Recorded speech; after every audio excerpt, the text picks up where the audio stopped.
Hi, I'm just popping in because I have a book releasing in 7 days. High Meadow. It's the first book in my High Mountain Trackers series, a brand new series, and all four books are going to be released in 2022.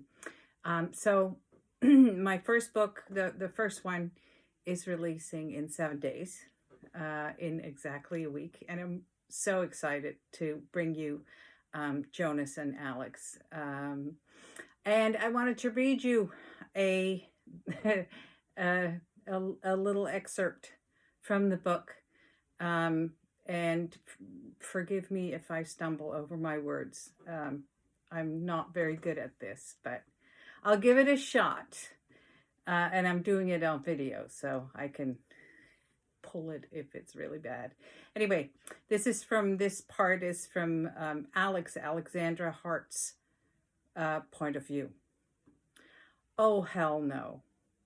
I almost do an about face when I see who's leaning casually against the fence around the horse corral, a smug grin on that annoyingly handsome face. That arrogant bastard on the side of the road last week. Well, I'll be damned. To what do I owe the pleasure? His voice, rich with a lazy southern drawl, is as attractive as the man himself, and thus grates on my nerves. Guess now I know who owns High Meadow Ranch. When the woman called 20 minutes after I hung up with Doc Evans, she mentioned someone named Jonas. I had no idea she was referring to Jay Harvey, the name given to me by the officer. She also indicated this morning would be better for me to drop in, which worked out well for me since the fence took us longer than anticipated. What a shitty bit of luck it's the same guy. Still, I can't let that incident get in the way of this opportunity. So I straighten my shoulders and lift my chin. I can do this. Hell, I've always had an affinity with animals, especially horses, something Doc Evans has been able to see firsthand. And combined with my training as a veterinary assistant, it comes in handy. All I need to do is show this guy what I can do. The woman who called didn't give me any details, but assured me that the horse's owner would fill me in. You're Jonas Harvey? Doc Evans called the rescue center and said you needed help with a horse? I am, and I do. I bristle when he scrutinizes me from the tips of my boots to the ball cap covering my hair as I walk up to him. You're Alex?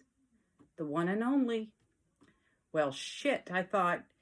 Short for Alexandra, I interrupt him. I don't tell him a lot of folks think they're dealing with a man when my name is mentioned. I like it that way. Archaic as it may seem, some of these ranchers would sooner deal with a guy than a woman. So I use the confusion to my advantage. All I need is an opportunity to show them what I can do, and by then hopefully won't care what gender I am. Ah, he grins and lifts his hat, running a hand over the bald head hiding underneath. A very nice bald head that suits the lined face and silver scruff. If I had to venture a guess, I'd say he's late 40s, not that much older than I am. I have to apologize then. I automatically assumed a man. I finish for him. Yes, I get that a lot, but there's no man. I'm sorry to disappoint. I'm far from disappointed, he assures me with a smile. Oh, he's a charmer, this one. And I can't say I'm unaffected. From the way his eyes crinkle, it's clear smiling is something he does a lot. Seems a far cry from the asshole who blew me off. Maybe I caught him on a really bad day last week, but he almost doesn't look like the same man. I catch myself staring and quickly avert my eyes over his shoulder where a pregnant paint leans her head over the fence of a small paddock. Is she your problem horse? I tilt my head in her direction. Missy? God, no. She's a sweetheart. A little slow now with only a month or so to go, but her disposition never changes. The gentleness in his voice as he talks about the mare does more to break down my defenses than his charming smile does. Actually, that's probably a lie. Both seem to be effective, but I can't forget the growling bear from before. I don't know this man and would do well not to get distracted. I've got a job to do. I walk up to the fence and reach out my hand. The mare lifts her head, sniffs my hand, and moves her lips restlessly over my skin, probably looking for some treat. I don't have anything for you, honey, I mumble before turning to Jonas. She's beautiful. She is, isn't she? He says with fatherly pride. But she isn't a problem. It's her full sire, Phantom. He's in his stall. I'll show you. He points at a large stable. I'm very much aware of the man beside me as we walk through the large doors of the gorgeous green barn. This whole place is amazing, with well-tended grounds and nicely kept buildings. Aside from this barn, there's a second, smaller one on the other side of the exercise ring, and I noticed a nice house sitting on a hill overlooking the property when I drove in. This is Phantom, he says, indicating the stall farthest back in the barn. I peek over the door to find a beautiful quarter horse huddled in a far corner. His nostrils are flared and his eyes are wild and restless. A tremble seems to ripple over his dark buckskin hide. A stunning animal. Then he stomps his hoof in the straw, and I notice the wrap around his foreleg. I glance at Jonas, who looks amused at my shocked expression. I'd been so sure the horse was going to be euthanized. Is that the horse that got injured out on the road? One and the same. He slightly tilts his head. You thought I'd put him down. I'm slightly embarrassed, having jumped to conclusions, but more so that he could read me so easily. I did, I admit, but then add a bit defensively, but you have to admit that's what most ranchers would do. Not me, he counters, and not when the horse in question is a working stud.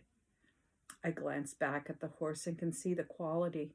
Quarter horses are very popular for a wide variety of uses, and this boy is a beauty. I'm sure he brings in a decent bucket stud fees. I stand corrected, I concede, before reaching for the stall door. What are you doing? My hand stills. I thought you wanted me to have a look at him.